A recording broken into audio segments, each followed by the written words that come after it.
Hi friends, നിങ്ങൾക്ക് കാണുമ്പോൾ തന്നെ മനസ്സിലായി ഇതൊരു ചായയുടെ റെസിപ്പിയാണെന്ന്. എനിക്കറിയാം എല്ലാവർക്കും ചായ ഉണ്ടാക്കാൻ അറിയാമെന്ന്. പലരും പല രീതിയിലായിരിക്കും ചായ ഉണ്ടാക്കുന്നത്. അപ്പോൾ പല രീതി മാറും തോറും ചായയുടെ ടേസ്റ്റിലും വ്യത്യാസം ഉണ്ടാകും. ഞാനിവിടെ ഈ കാണിക്കുന്ന അതേ രീതിയിലൊരു ചായ ഉണ്ടാക്കി നോക്കിയിട്ട് അഭിപ്രായം പറയൂ. നിങ്ങൾ ആദ്യമായിട്ടാണ് ചായ ഉണ്ടാക്കുന്നതെങ്കിൽ ഇതുപോലെ തന്നെ ഉണ്ടാക്കി നിങ്ങളുടെ പ്രിയപ്പെട്ടവർക്ക് കൊടുക്കൂ. അവർ തീർച്ചയായിട്ടും പറയും സൂപ്പർ ചായ എന്ന്. വെറുതെ പറയുന്നതല്ല, കുട്ടികൾക്ക് വരെ ഈസി ആയിട്ട് ഉണ്ടാക്കാൻ പറ്റുന്ന ഒരു ഉഗ്രൻ ചായയാണ് ഇന്നത്തെ റെസിപ്പി. ഈ ചായ ഇഷ്ടപ്പെട്ടാൽ ലൈക്കും കമൻറ്റും ഷെയറൊക്കെ ചെയ്തൊന്ന് സപ്പോർട്ട് ചെയ്യണേ. തങ്കംസ് ഫാമിലി കിച്ചൻ്റെ പുതിയൊരു വീഡിയോയിലേക്ക് എല്ലാവർക്കും സ്വാഗതം. ഞാനിവിടെ പറയുന്നത് ഒരു ഗ്ലാസ് ചായയുടെ കണക്കാണ്. അപ്പോൾ ആദ്യം നമുക്ക് പാല് തിളപ്പിച്ച് വയ്ക്കാം. ഒരു ഗ്ലാസ് ചായയ്ക്ക് 3/4 ഗ്ലാസ് പാലാണ് ഞാൻ എടുക്കുന്നത്. അപ്പോൾ നിങ്ങൾ 1/2 ഗ്ലാസ്സാണ് എടുക്കുന്നതെങ്കിൽ 1/2 ഗ്ലാസ് പാലെടുത്താലും മതി. പാലിൻ്റെ അളവ് കുറയ്ക്കുമ്പോൾ വെള്ളത്തിൻ്റെ അളവ് കൂട്ടുക. അപ്പോൾ പാലും വെള്ളവും രണ്ടും കൂടെ ചേർത്ത് 1/4 ഗ്ലാസ് ഉണ്ടെങ്കിലേ ഒരു ഗ്ലാസ് ചായ കിട്ടുകയുള്ളൂ. അപ്പോൾ ഞാനിവിടെ 3/4 ഗ്ലാസ് പാല് എടുത്തപ്പോൾ ബാക്കി 1/2 ഗ്ലാസ് വെള്ളമാണ് തേയില തിളപ്പിക്കാനായിട്ട് എടുക്കുന്നത്. വെള്ളം തിളച്ച് കഴിഞ്ഞ് മാത്രമേ തേയില ഇടാവുള്ളൂ. നമ്മുടെ വെള്ളം നന്നായിട്ട് തിളച്ച് വന്നിട്ടുണ്ട്. ഇനി ഇതിലേക്ക് 2 ടീസ്പൂൺ തേയില ഇടാം. 2 ടീസ്പൂൺ തേയിലയുടെ കടുപ്പം വേണ്ടാന്നുണ്ടെങ്കിൽ 1/2 ടീസ്പൂൺ തേയില ഇട്ടാലും മതി. നിങ്ങൾ ഇലത്തേയിലയാണ് എടുക്കുന്നതെങ്കിൽ ഈ രീതിക്ക് ഉണ്ടാക്കുമ്പോൾ ചിലപ്പോൾ കടുപ്പം കിട്ടുകയില്ല. അതുകൊണ്ട് നല്ല കടുപ്പമുള്ള ഇലത്തേയില നോക്കി ഉപയോഗിക്കുക. ഇനി ഈ ചായ പൊടി അവിടെ ഇരുന്ന് നന്നായിട്ട് തിളച്ച് കളറൊക്കെ വരട്ടെ. ഇനി ഒരു കപ്പിലേക്ക് മധുരത്തിനാവശ്യമായ പഞ്ചസാര എടുക്കാം.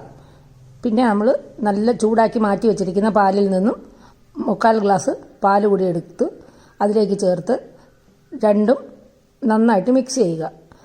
മറ്റൊരു ഗ്ലാസ് ഉപയോഗിച്ച് നല്ലപോലെ പത വരുന്നത് പോലെ വേണം മിക്സ് ചെയ്യാൻ. ഇങ്ങനെ പതപ്പിച്ചെടുക്കുന്ന ചായക്ക് നല്ല ടേസ്റ്റ് ആയിരിക്കും.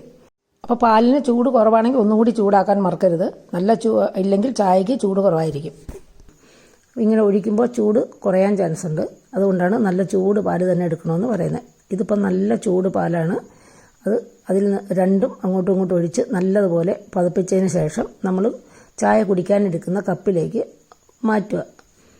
ഞാനത് അതിൻ്റെ പദസഹിതം ആ കപ്പിലേക്ക് ഒഴിക്കുക. അപ്പോൾ അതെല്ലാം ഒഴിച്ച് വെച്ചിട്ടുണ്ട്.